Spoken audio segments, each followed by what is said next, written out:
Baker and Friends. My name is Rich Baker, and my friend today, I'm super excited to have on. She's an actor, improviser, writer, director, producer, podcaster, probably many, many other things. Paige Fockler, thanks so much for being on my show. Hi, Rich Baker. Thank you. Excellent. So we might be dealing with some tech issues today, but we're gonna do our best. So I apologize if I ask you to repeat anything. Great. Great. In this crazy world we're living in. So you so graciously had me on your show, I want to say 2 years ago now, Greetings from Depression. And Was it years? Time has lost meaning. oh yeah, I didn't look it up in a calendar or anything. I'm going completely off the dome here, and the dome is rarely reliable when it comes to dates and times. I think that's about right. But yeah, it was sometime in the past. But what it was, I loved your podcast, and I listened to it after, I got to be privileged to be your first episode. But then after that, I listened to a bunch, and I really loved it. You were just being very open and honest and just frank about depression, anxiety, bipolar, like all kinds of different things. And I just wanted to talk with you about that because like we both go through it, and Happy to do it. yeah. So Anyone what listen ever. What inspired you originally to put a podcast out into the world that was called Greetings from Depression? I Another podcast had come out, The Hilarious World of Depression, and it was the first time there were a lot of people that I felt like I could relate to, as far as how they showed themselves on the outside versus what was going on the inside. And I thought, oh, I like talking, and I'm happy to talk about depression to anyone that will ask me how my day is. So I just thought, well, let's give myself a platform and some other people a platform to have a frank conversation about something that was not taboo, so to speak, but wasn't openly talked about 2 years ago. It's much more acceptable to talk about it, and there's an awareness of it where there wasn't a couple years ago. And I feel like you were even part of that, I don't know if it was an organized movement, but it was a movement where more people were doing what you did and just saying like, it's okay. And those things started to sprout up. I mean, I feel like you were right there ahead of the curve. Well, that's very kind. I never am. So I think it just happened, sometimes those things just work out because they're supposed to. Sure. I think that is a prime example that I just happened to be listening to something that no one else was listening to and was like, oh, I'll do this too. I was just copying somebody else, I mean, that's what all art is, I have discovered as a creator. It's all about copying other people. And if we have any trepidation about that, we're just damaging ourselves unnecessarily. Agreed. Yeah. So what were the repercussions? Like, did you have people come to you and say things like, hey, I've never heard people talk about this. This really helped. Like what was the effect of putting that show out there? Definitely. People came in and asked to be on the show. And that might've been my favorite thing about it, was because I was giving a platform to people, and B, people were listening, and identifying themselves through someone else and saying, oh, well, I want to talk about this too, because I have that, plus I have some other things, because I want people to understand. There was nothing negative ever, which just doesn't happen on a lot of stuff. There's always someone, and maybe if it had gotten really, really big, that might've been the case, but it just wasn't. People did, they would come to me or secretly message me, or I guess slide in my DMs if I was cool, about how thankful they were, and how things that I've said or a guest said. That's the great thing about having different perspectives on and different people on, because I have a one-sided view of what depression is for me. Yeah. And so many other people, it was so vast and so varying. Sure, there were a lot of, shared experiences, as with anything, but it was so nice. It was eye-opening for myself as well, because I thought, oh my God, okay. Because I'm a human, I'm judgmental, just as much as everybody else is. And so it was nice to kind of put my judgment aside, because I thought, oh, well, you don't treat depression like I do. You're not suffering the same way, so your way is wrong, Yeah. in a sense of the word. I love that. Were you always comfortable talking about those kinds of issues, or was there like a period where you kind of went, oh, I've changed in that regard? I think at first I was not, because I was not a child, but an adolescent. I was 18 years old when around that age, when I think that was really like, oh, this is something that you are dealing with. And I didn't really understand what it meant, so I probably talked about it. And then I stopped talking when people would either be like, no, you're not. You're too happy. You make too many jokes. And it's like, okay, but like, let's think about the 90% of the time that you are not around me or in my head, or like, why am I making these jokes? Why so much? Why am I being self-deprecating? So I just quit, because people they were just like, I don't believe you, basically. And then it just got worse. So, over the years of struggling, it took me till probably my 30s, maybe about 5 years ago, that I was really like, no, I'm going to talk about this, and everyone's going to listen or not listen. That's your prerogative, but I'm not going to not talk about it anymore. It was too damaging to do it by myself. Was there something that clued you into that in your 30s that made the switch, or was it just more of like a gradual realization that coalesced like in a moment?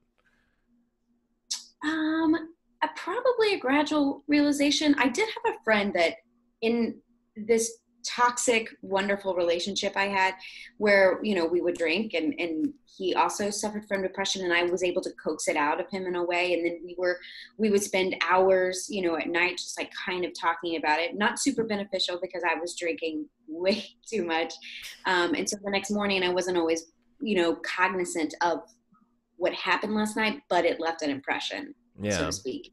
And I think that and being in my 30s, being on stage and finding a voice on stage in my art, all of those things kind of like combined, and I think just gave me the confidence that I was just like, fuck it, this is who I am. I mean, it didn't solidify that. It keeps changing and getting better. But I guess, yeah, it was kind of, it's one of those things that people say I had an aha moment. It's like, well, that didn't just happen. Someone didn't just say, oh, this, and then you go, oh, thank God. You do all that work, and someone tells you that 1,000 times, and then 1,001 is where it's like, oh, I get it. So it was kind of the same sentiment as because you got to process it, right? It's like everything goes through like whatever hidden processes are in this magical weird cranium of ours. Yes. Did doing the show, because I feel like, at least for me, and to your point, we do all experience depression, anxiety differently, but for me, it's never like I'm done, I've won, I'm no longer depressed. Like I don't think that's ever going to be the case. It's just like trying to get things fewer and further between, and my highest highs higher, my lowest lows higher, and that kind of stuff. Is that accurate for you? Yes, 100%. So did the show help expedite that process of getting you, like, did that progress you in your dealings with your own stuff? Yeah, I think it did. I was still drinking at the time. I've been sober for a little over a year. Congratulations. Thank you very much. So I think that I had imposter syndrome at the time, because I was like, what the fuck am I doing? Like, here I am doing this thing that I think is really great, but then what am I doing? I'm going back and still drinking, and self-medicating at some point. And I was like, so that was part of the reason I stopped doing it.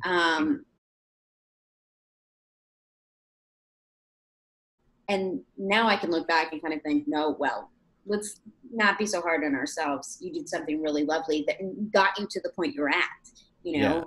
All these things that we think are a waste of our time, or, oh, I wish I could take that back. That was one of those things that was like, this was a lovely thing that you get to participate in and learn so much from listening to other people's stories.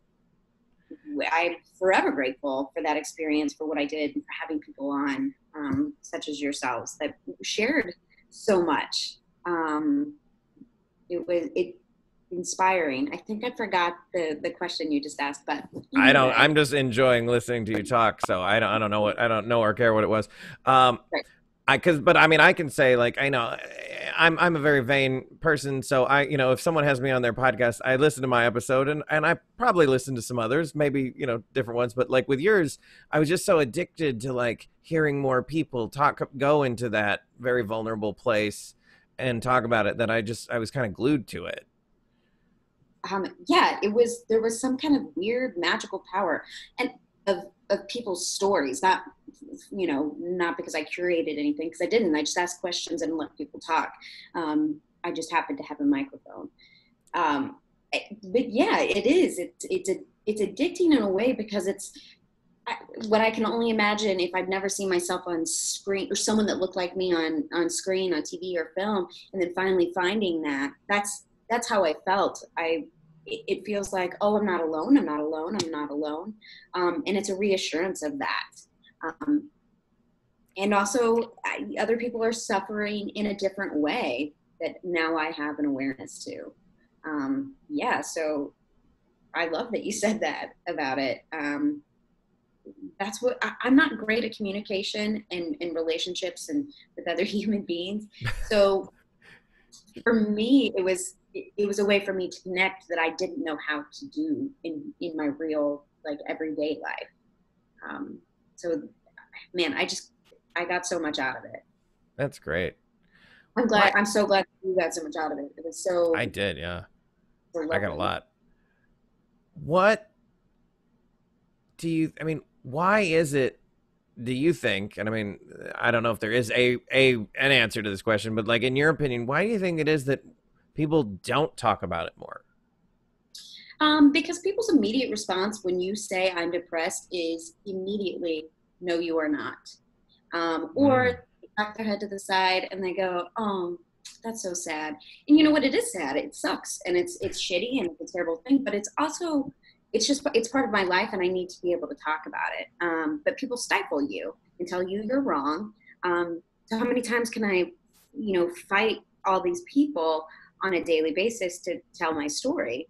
Nobody wants to listen to it, because, in my opinion, it has been depicted as, like, if you have these things, you're crazy. And so it's either crazy or not crazy. And that's just not the way the world works. But, you watch all these movies and TV, and because that's how we shape our worlds so much, that if you have any of these things, you're nuts, and you shouldn't be in a relationship with someone that's like that.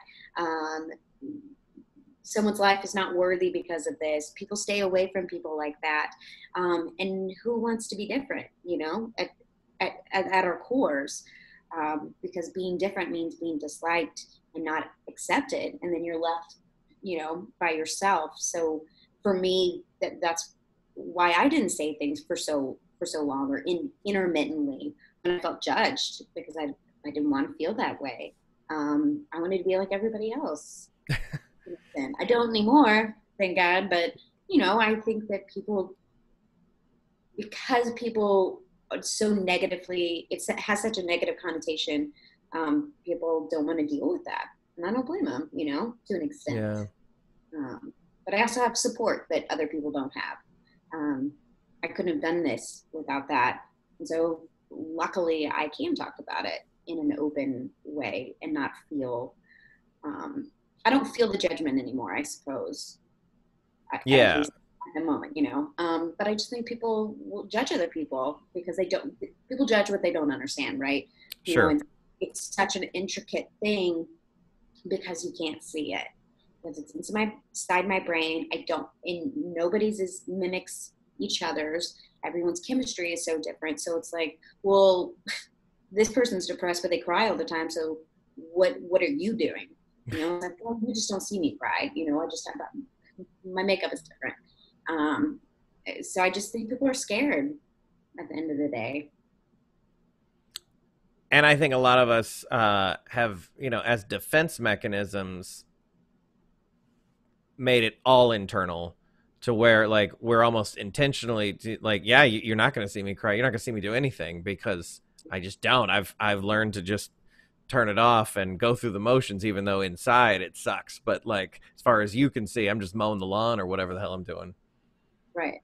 And you'd think that would make me as Paige more sympathetic to other people, because I'd be like, I could recognize what it is that they're doing because I feel that way inside, but nobody could ever happen to know. But then here I am being mean to someone that like showed any kind of emotion because I'm mad because they were able to do that and I wasn't, which is a whole nother of like prejudice against your own kind type of thing.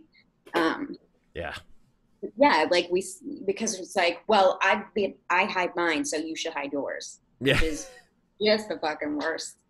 Well, I mean, I don't know if you've heard about the whole Adele thing that's happening right now. Apparently she lost weight, and there's some people who are mad about it, and some people are mad at the people who are mad, and there's all kinds of things going on. And it's just like, we got to stop being mad at people for doing things differently than us. Like, yes, period. And because people create these identities for other humans, and then when that's crushed or changed or different, then it says something about them.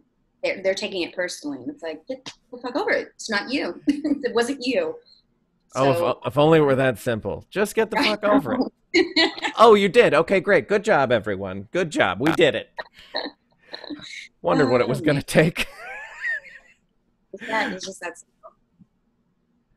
By the way, just FYI, for some reason, like I can hear you just fine, and we're rolling along. So this episode's going great. Just like there's the screen for whatever reason on my end is just frozen on an image from you from like 20 minutes ago. So if you're showing me anything visually, I can't see it. So just FYI. We're good. So you did a show that and when I say did a show, I mean you wrote it, you acted in it, didn't you directed it, right? Yes. Yeah, and you produced it.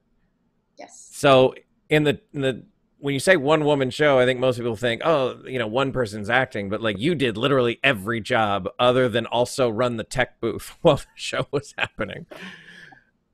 Called I'm Fine, and it just blew me away. It just blew me away. It seriously was like, I don't see a lot of theater that makes me want to talk about it, but that show was just sharp and funny and honest and vulnerable and just everything that I want in theater. And you nailed it for an hour from start to finish, and it was all about depression and anxiety and exactly what we're talking about. Can you talk about the creation of that show and what it was like to perform it and what it's been like since then? Yes. Thank you.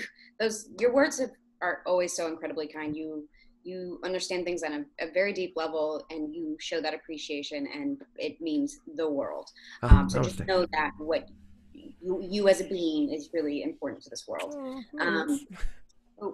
I was going to do Fringe. Hopefully still that's happening. And I used your the description of how you felt about the show. Oh, really? Oh, that's so fantastic.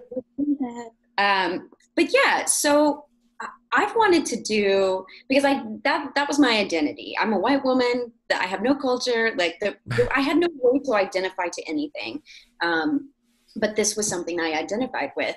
And so for, 5 years, I think since I moved to LA, I wanted to write a show about depression, whether it be just me or whatever. There's been lots of different ideas out there.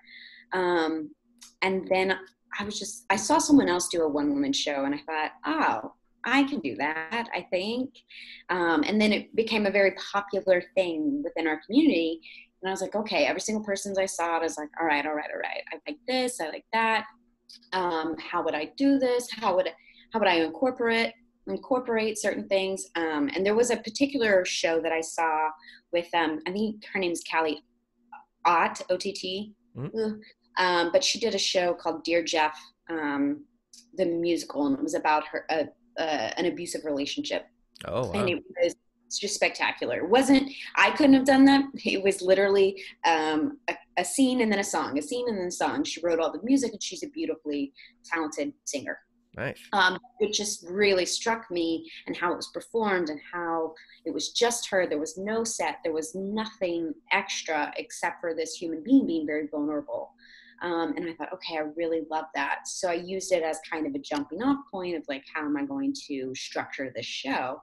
And then for the life of me, my other inspiration has flown out the door. I'm sure it'll come back. But so I took some styles I liked, and that's how I approached, like, okay, how am I going to do this? Then I sat down and I thought, oh my God, I don't know what to do. So I went online to find, they do these quizzes that it's like 12 questions to see if you suffer from depression. So I was like, great, I'm going to take those. I'm going to answer them all. And I answered them in like question form. And then I turned those into monologues.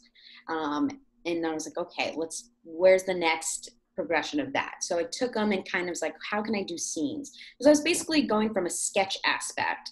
I do a bunch of one-person sketches, but it just didn't resonate with me. Sketch is not my strong suit. It just doesn't work. I'm happy to be in some other people's sketches, but like for me, writing wise, my brain can't, just doesn't work that way in a art form. So it just wasn't feeling authentic. And I was just like, ugh, God, I don't know what I'm going to do. And then of course I'm like, I don't want to do this anymore. Like, no, thank you. But I already had a date, and I was like, once I stopped drinking, there was if I was going to say I was going to do something, I was going to do something. Those were the rules.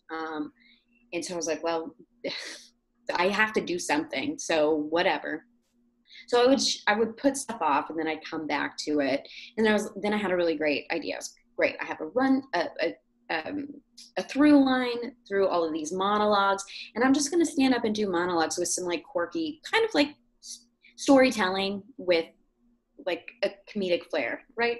So I thought, I'll do that. And I wrote some songs, and I typed it all out, and I started to read it, and I thought, this is boring. Like, I can barely get through this. I cannot imagine.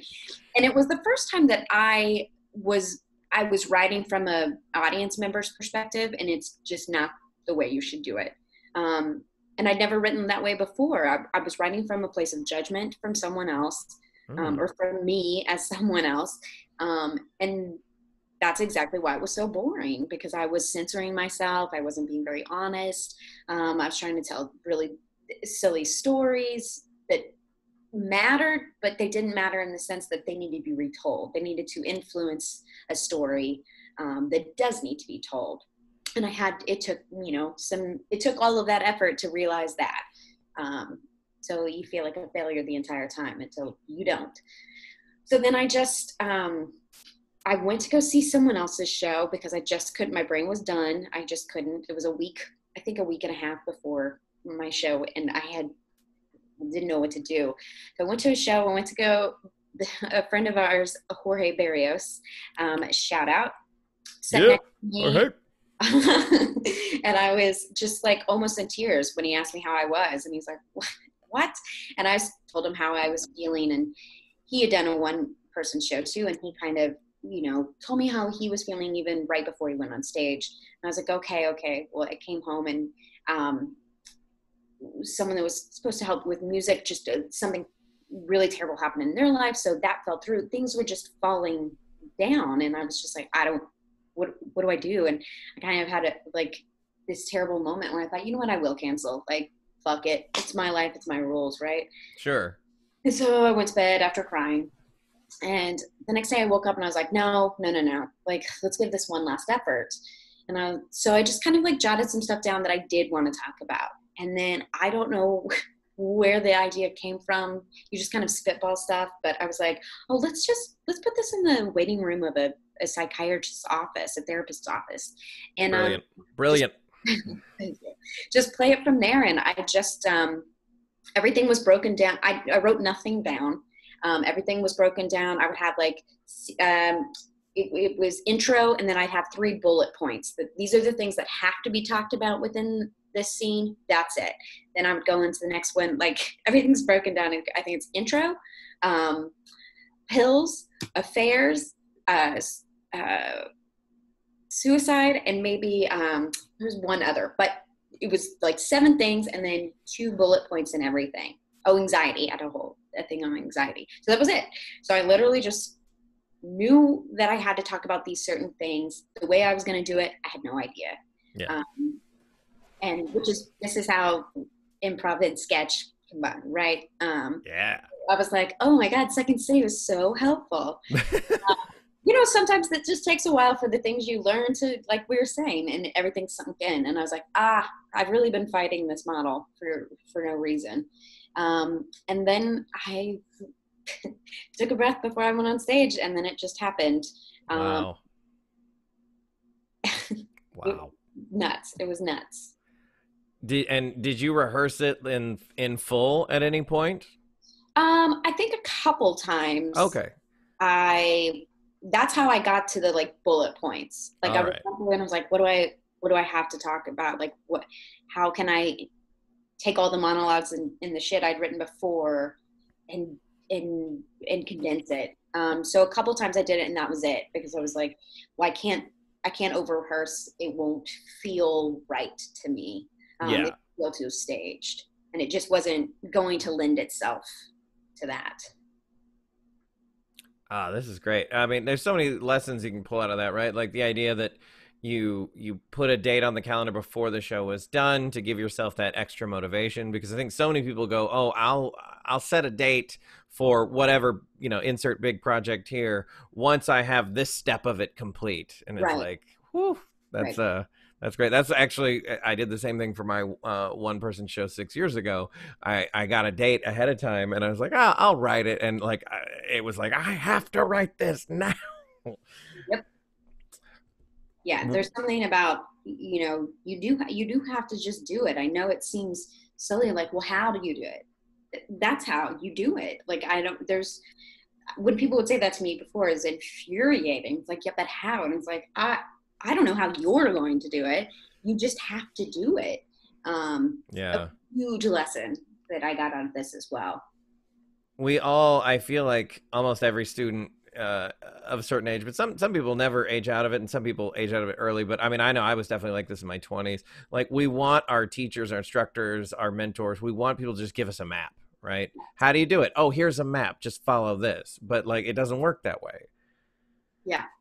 Like, you have the how do I do it? You make your own map. You do it, and then you go, oh, I did it this way. That's the only way it works.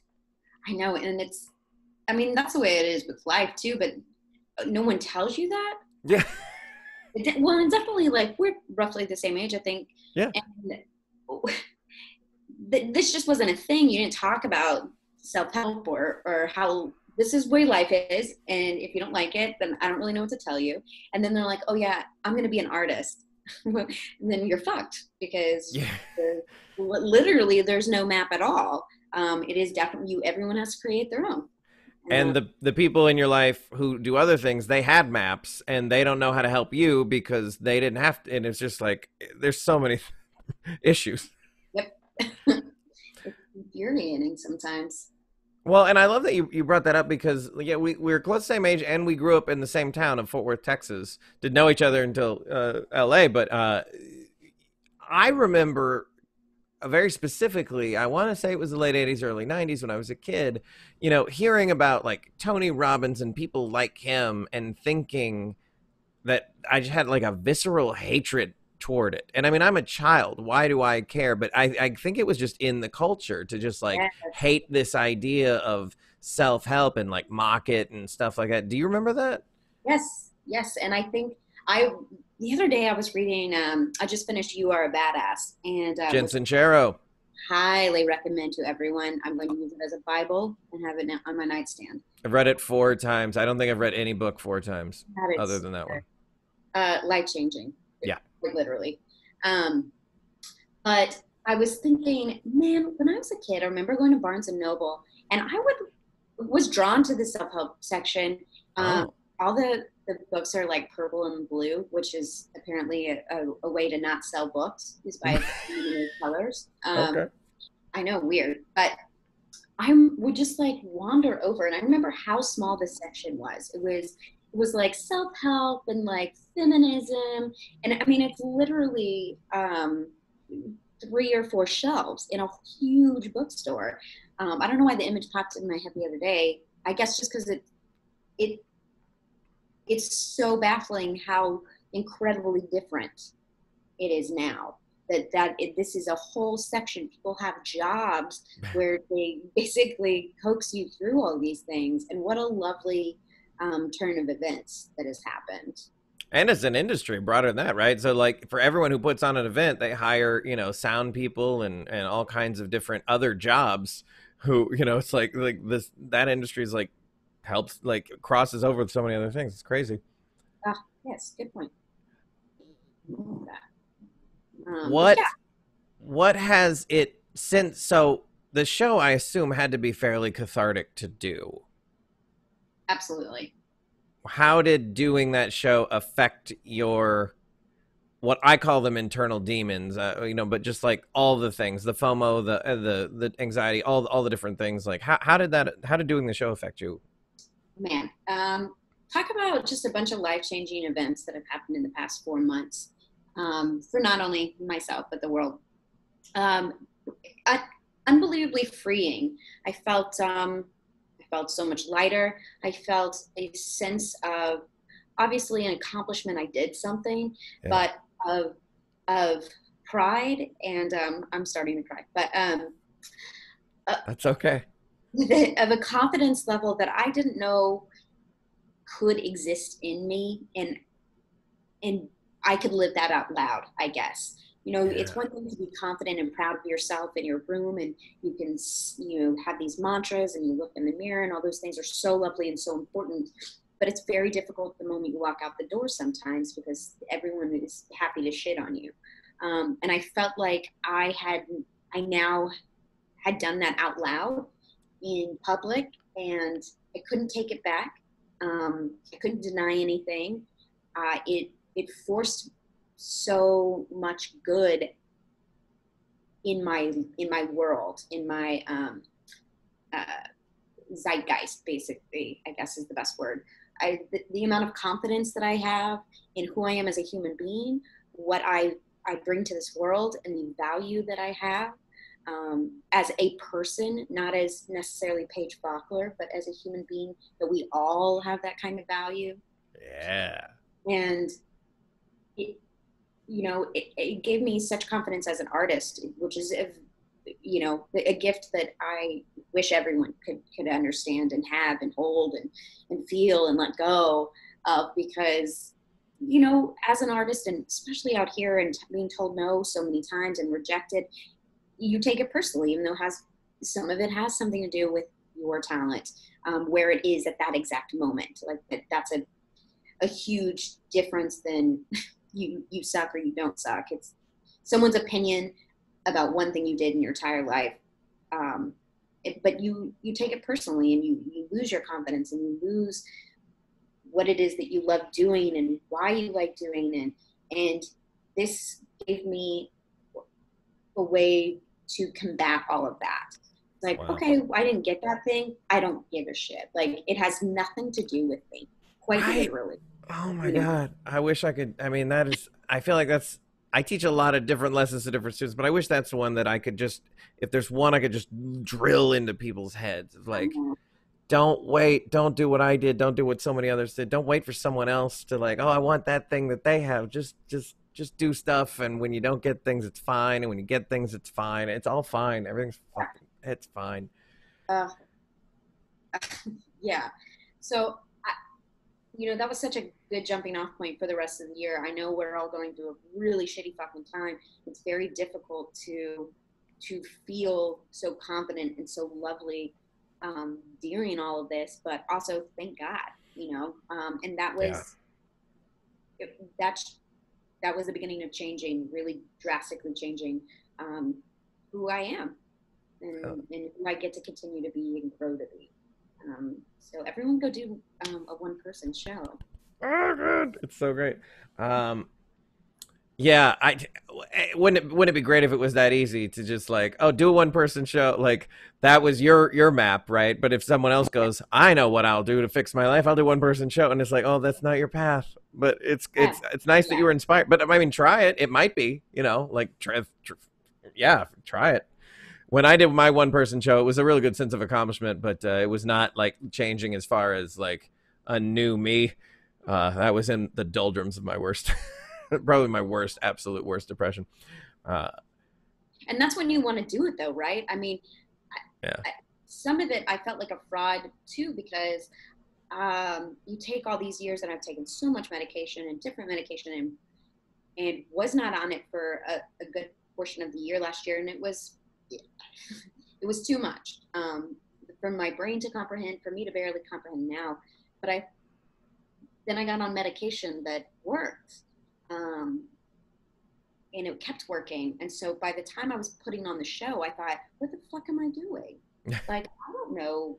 Like, this person that's about to go on stage, like, this isn't my current experience. And it's like, okay, well, nobody asked for your current experience, first of all, so you don't get to judge that. Um, but it is that the whole time you feel really terrible, that's when you want to express it, right? But you can't, yeah, because you're in too terrible of a place to do so. Um, so that's a whole thing on, the stigma of medication that we put on ourselves and others. yeah. It's such a lovely, wonderful thing for so many people. Um, that I even when you asked me to do this, I was like, well, what am I going to talk about? I feel wonderful right now. Which is silly. Like, there's nothing wrong with feeling wonderful. That's why you do all the work. But Stop. it feels like there is, because we wore that badge of, like, we would have said that we didn't want to feel that way, but like I think, and I can speak for me only, but I think a lot of us, hold it like, yeah, I've got this, I'm sad, so we almost identify with it so hard that it becomes like a little protection for us. Right. Yes, it's a huge shield. Yeah, Because if I'm vulnerable at all, then I'm like, oh well, I'm just depressed. Like, I'm using it as a weapon. Also, I'm going to use it to my advantage, yeah, as much as it's a disadvantage for me. So when it feels like a betrayal, almost, which takes a lot of work to understand that is obviously not the case. Um, but yeah, it's such an interesting thing to want to do something during a difficult time, and then you learn how to cope and get better, and then you're like, oh, I don't need that, you know. it's so nice to be able to ditch things. Yes. You're so you have this journey, right? Because you're diagnosed when you're 18, and then like in your 30s you start to feel more confident. You do the podcast, then a little bit later you do the one person show. So what's next in the saga of Paige Fockler? That's like, what's the next thing that you're trying to achieve? Fear and dread of the future.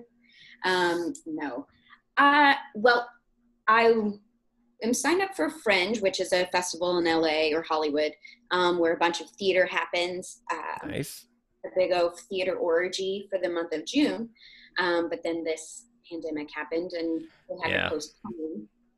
But it's supposed to happen in October. So that is where I'm kind of like focusing that energy that happens. But if it doesn't, I mean, we don't, obviously it's so uncertain how we're going to go back to doing things like theater and sitting next to each other and stuff like that I guess we just don't know yet. But, theater's where it lives. And I have thought a couple times on reformatting it into like mini episodes for a web series, which I still would really like to do. I just don't know how I want to do it, and how I can be as effective through a screen that I am live in an audience. It's just different, and it hits emotionally, and I can't do it by myself on screen. I could barely do it by myself. That was also me not wanting to be vulnerable with another human. So getting a director and having to share the story one-on-one with someone was incredibly scary. So I just did it myself. And I also didn't have money. I mean, those are the two factors that I was like, well, the money was an excuse, for me to hide the fact that I vulnerable. But so those are the thoughts I'm at right now. I'm trying not to think so much in the future, because I will just and think, oh my God, I'm never going to get to do this thing again. Because at first you think, I'm just going to do it this one time. And I could have, but the experience was too grand and too life-changing for me to not want to do it again. Hell yeah. Selfishly or not selfishly, that's what I bring to the table. This is why I'm here. This is my purpose. This is something that I've really crafted, that I'm good at. It took me a long time to understand those things and to feel okay saying those things out loud, that I'm proud of myself and what I've done. So just hoping to go forward with the show is my main focus. Well, I don't want to throw. I was so impressed by the show for so many reasons. But as someone who basically like watches performers and digests creative things and gives feedback for a living, like what I love is seeing the little nuances of a performance. And when you were performing your show, I could not only see the character crystal clear, but when you were talking about earlier about how like you're not her anymore, and you felt like a front, like I also saw this powerhouse of a theater actress just rocking the shit out of that role at the same time, right? So it's like I knew you weren't her in all the best ways, that a theater director can say, is like I saw you just playing a character was very similar to used to be, but then just destroying it as this actress was just like, I don't know. I just saw fire in that performance. And so I want to reiterate that it's not only not fake you're not being fake by playing that role. You're showing your skill, your craft as an actor. Thank you. That is incredibly kind. Yeah, no, I was when I see good theater, anytime I read a good book, or it's so rare. A lot of stuff is okay. A lot of stuff is okay, and it had, a lot went into it, and I don't take anything away. And most of the stuff that I make is okay. But like whenever you get that rare thing that just hits you, and it's just like, damn, that was good. Like I just couldn't say enough good stuff about it. So, what do you have to plug? Do you got anything that people need to know about? I don't think so right now. I am trying very hard to be creative, and it is just proving to be very difficult. I'm inspired that you play a song every day and you learn a song. And I've tried to do things like that. I'm just trying to survive, I guess. Yeah, no, I think a lot of people are really, and they're like, hey, this is the time to write your screenplay and this, that, and the other. And it's like, that might be true for some people, but like my friend Dan Oster put it the best. He said, whatever you need to do right now is 100% fine. Yes. And I think a lot, like when I look at all these people, I'm trying to stay off of social media because of that. And it's like, they're not making me feel bad. Like that's their own thing and they might be suffering. But any kind of creativity that I would draw from this situation is not going to be as I'm living it. Maybe 6 months from now when things are different, I can be like, oh, let's write about this time period that I can now. It's the same thing. Like I was just saying, like, I can't write from when I'm depressed. I have tons of shit that, is just, worthy in the aspect that like I can use it as a guide, and that's just ingrained in me now. But same thing, the people that I've just never been one of those people that can create in chaos. It just is not my cup of tea. I'm not, those visual artists that are able to create in the time of all of that, and it just isn't me. Everything has to sink in. So I'm living at the That's moment. Great. Good. Enjoy. That's fantastic. So great having you on. Thanks so much for talking about this. And whenever you get to put that show on again, I'd love to see it. And I recommend anyone see it. It's called I'm Fine. Paige Fockler. Thank you so much. Thank you so much, Rich.